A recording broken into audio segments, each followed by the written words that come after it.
situation sizing up?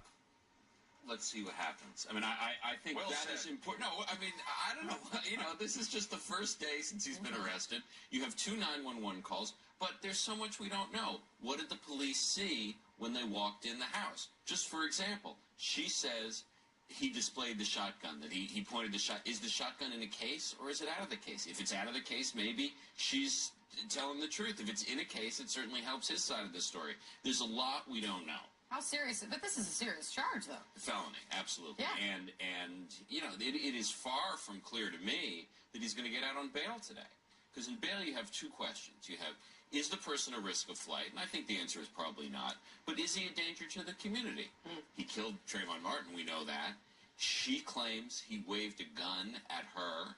You could certainly see a prosecutor making the case that the guy is a danger. That's not a simple bail calculation. Chris brought up an interesting point last hour about the fact that if there was a shotgun, because again, you said there's a lot of ifs here. If there was a shotgun involved and it was out of the case, is this going to be a case of Florida saying this man cannot have guns anymore? Well, this is the paradox because he has no criminal record. He was acquitted, and that means under Florida law, as I understand it, he is entitled to have a gun.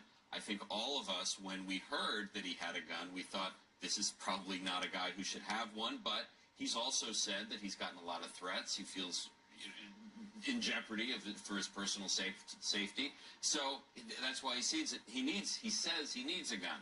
It certainly wouldn't make me feel comfortable if he was my neighbor and he had a gun. Look, the big question is, because of who he is and what happened in the past, is are they going after him? Yeah. Is this about whether or not he's doing what is alleged in the charge, or is it about whether or not there's a hair trigger where he's involved, that if someone complains about him, police feel they have to act? It's the O.J. Simpson case.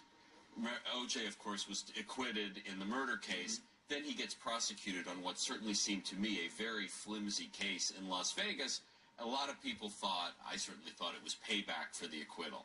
Certainly this domestic violence case will get a lot of attention, and a lot of that attention, whether people admit it or not, will be because of what happened with Trayvon Martin. The felony charge, though, the most serious charge, is this aggravated assault, which under Florida law, as I understand it, can't be just pointing a gun at somebody. She has to do better than that, and that's why I say tone matters in her 911 call, because what she's perceiving matters, but as does the timing of the call. And you know, if it's a felony, this guy's going to go away to prison. But what do they have to show for the charge to stick? Well, it has to be, again, as I understand it, is they have to show a genuine threat to her, that it was a threat of being used, not just displaying the weapon at your side.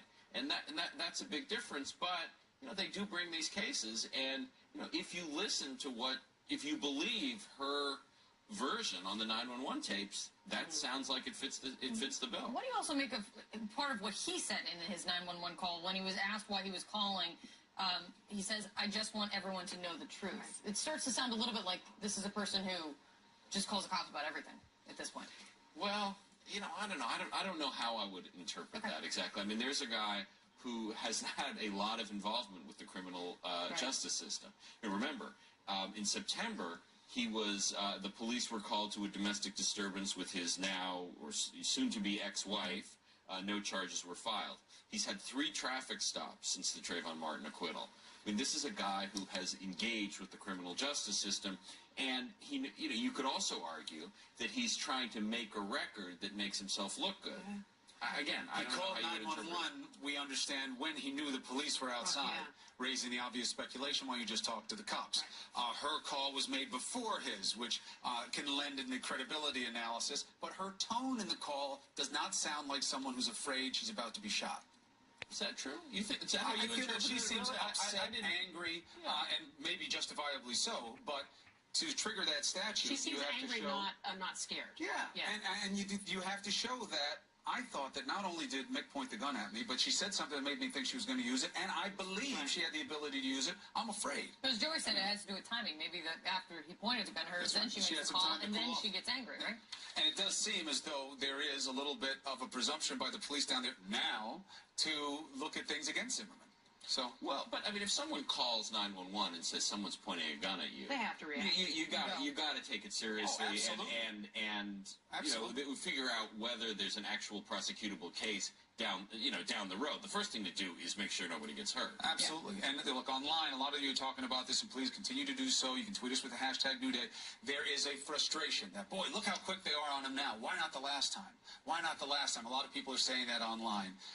Look, a lot of interesting speculation about it. Also ironic, being in Florida during the Trayvon Martin case probably helped him. Being in Florida on this case will probably hurt him because of the mandatory minimum.